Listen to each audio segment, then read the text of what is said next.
नमस्कार दोस्तों, कलयुग के चमत्कार संतों की वाणी में आप सबका स्वागत है। दोस्तों, आज हम एक मोटिवेशनल स्टोरी सुनेंगे जिससे हमें पता चलता है कि कई बार 2 पल का गुस्सा भी हमारी सारी उम्र के रिश्ते को खराब कर देता है, जिसे हम पल पल संजो के रखते हैं। लेकिन जब गुस्सा आता है तो कई बार वो रिश्ता बिगड़ जाता है। कहानी 2 भाइयों की है जो अपने परिवार के साथ एक ही घर में बड़े प्यार से रहते थे। लेकिन एक दिन उन दोनों भाइयों में किसी बात पर झगड़ा हो गया। छोटे भाई ने गुस्से में आकर बड़े भाई को कुछ कड़वे शब्द कह दिए, जिससे बड़े भाई का दिल बहुत दुखा और उसने भी गुस्से में आकर छोटे भाई से कहा कि हम अपनी जायदाद का और हर चीज का बंटवारा कर लेंगे और तुम अभी इसी समय बंटवारा और अपना हिस्सा लेकर यहाँ से चले जाओ। उसने छोटे भाई को उसका हिस्सा देकर निकाल दिया और कहा कि आज से हमारा कोई संबंध नहीं रहेगा। छोटा भाई ने मनाने की बहुत कोशिश की, लेकिन बड़ा भाई नहीं माना। अंत में छोटे भाई को अपने परिवार सहित अलग होना पड़ा। उसने बाद में थोड़े दिनों बाद जाके बड़े भाई को मनाने की कोशिश की, लेकिन बड़ा भाई मानने पर नहीं आ रहा था। उसे लगता था कि उसके आत्मसम्मान को छोटे भाई ने चोट पहुंचाई है। ऐसे ही दिन बीतते गए और फिर साल बीत गए। दोनों के बीच में एक तरह से झिझक आ गई कि अब वे दोनों ही एक दूसरे को नहीं बुलाते थे। बड़ा भाई और छोटा भाई जब एक ही रास्ते से जा रहे होते तो एक दूसरे को देखकर चेहरा दूसरी तरफ कर लेते थे। कुछ समय बीतने पर छोटे भाई की बेटी बड़ी हो गई और उसने उसकी शादी तय कर दी। लेकिन उसके मन में एक खुंदक थी कि मेरे बड़े भाई को भी मैं किसी तरह मना कर ले आऊं, क्या पता वो आएंगे कि नहीं आएंगे। लेकिन वह फिर भी अपनी मन की सभी बातों को भूलकर अपने बड़े भाई के पास उसे मनाने गया और उसने विनती की कि आपकी बेटी की शादी है, कृपया पहली बातों को भुलाकर आप मेरे साथ चलें और बेटी की शादी की सारी व्यवस्था देखें। लेकिन बड़े भाई का गुस्सा अभी तक शांत नहीं हुआ था और उसने छोटे भाई को घर से निकाल दिया। छोटा भाई बहुत परेशान होकर घर वापस आ गया। घर में शादी का खुशी का माहौल होने के बावजूद उसके दिल और चेहरे पर कोई खुशी नहीं थी। जब उसके दोस्त ने देखा कि वह परेशान है तो उसके दोस्त ने उससे सारी बात पूछी। तब छोटे भाई ने कहा कि उसका बड़ा भाई शादी पे नहीं आएगा, इसी बात को लेकर वह परेशान है। तब उसके दोस्त ने कहा कि तुम्हारा बड़ा भाई हर रोज शाम को एक साधु महात्मा जी से उनके प्रवचन सुनने जाता है, तुम भी महात्मा जी से जाकर बात करो, शायद तुम्हारा काम बन जाए। छोटे भाई ने ऐसा ही किया।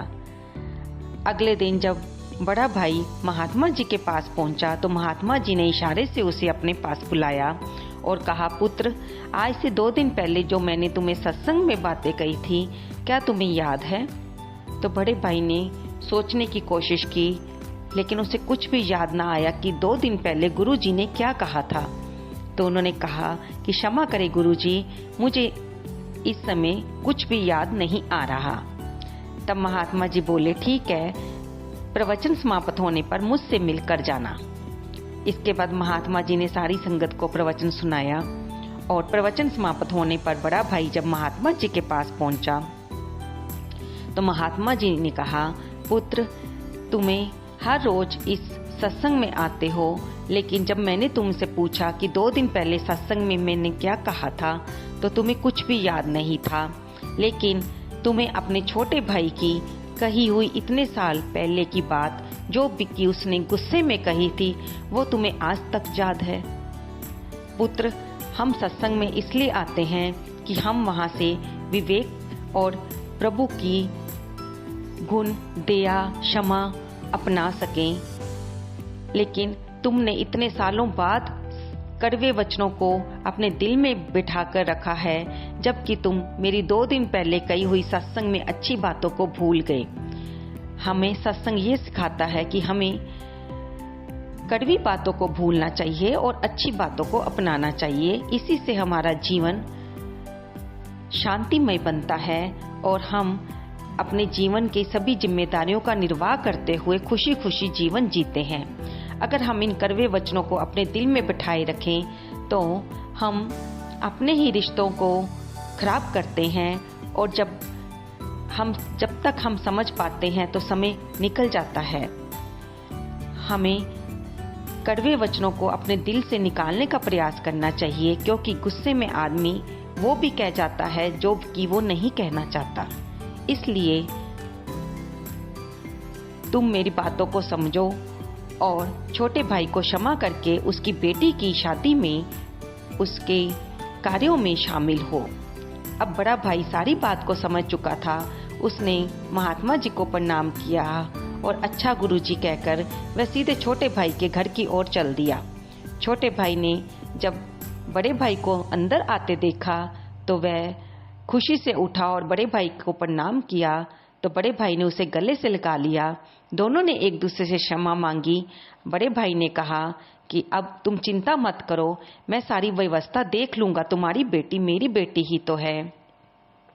ये सब सुनकर छोटा भाई बहुत खुश हुआ।